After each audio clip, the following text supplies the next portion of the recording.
Happy Flag Day. Cooper Flag returns to action in the NCAA tournament. The Duke star against a former Duke captain. There are always subplots, aren't there? A couple of two seeds will play after showing some vulnerabilities in their first round game. Signs of trouble? And will they manifest themselves today? And one two seed is already out of the tournament, courtesy of the Arkansas Razorbacks. John Calipari will join College Game Day when we get started, which is right about now.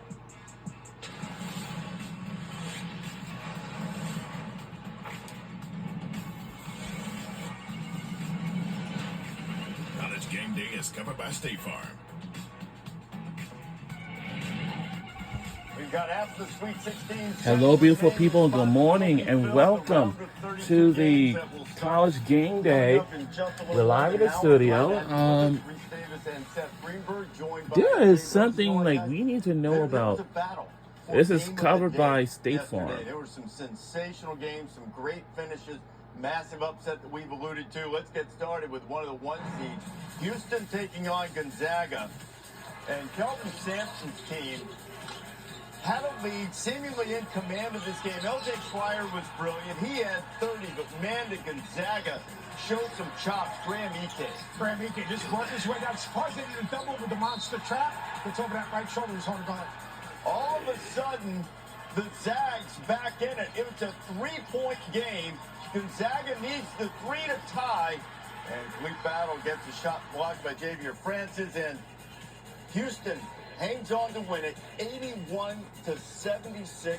Cryer was terrific. So too was EK's Battle. Had a terrific game.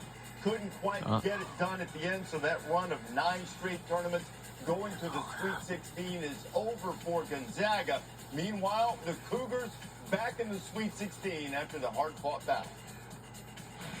That's the way it goes. We had our opportunities. We didn't take advantage of them, so we had to do the hard way. And but I think, you know, they showed their true colors tonight, and that's the blessing that I've had all year, the 2 years, you know, with this group, of just how high character they are, winners they are, and how easy they are to coach, and what a blessing that is to have when, you know, as a head coach. Obviously, we found a way to win a tough game, and that's what this tournament's about this time of year.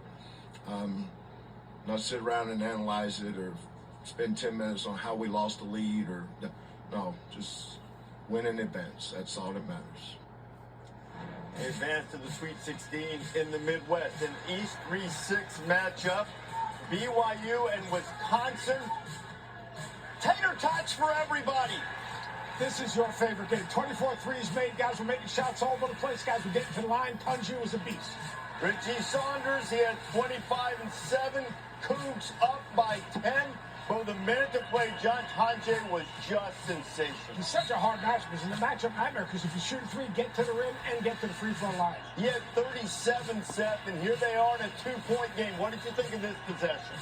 I like that he went downhill, but I don't like that he faded away. I would try to continue and take it right through, but he didn't. What an amazing game this was. Both teams making shots, making plays. BYU is brutal the second day of the tournament because they're hard to prepare for.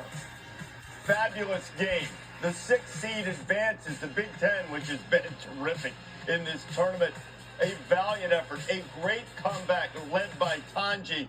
But 91-89, BYU is going to the Sweet 16. John Calipari and Rick Pitino. 10 seed Arkansas against St. John's as John L. Davis going right down the boulevard. St. John's just couldn't make shots. They couldn't make shots. And R.J. Lewis, he was 3 for 17. They need him to score. Kadar Richmond in foul trouble. That was a problem for St. John's. Well, they took Lewis out of the game. He didn't return down the stretch until the Johnnies able to cut it to 2 with Billy Richmond III. Great job, Billy Richmond, moving off the ball and pulling up, knocking down that big jump. He had a monster game both ways, offensively and defensively.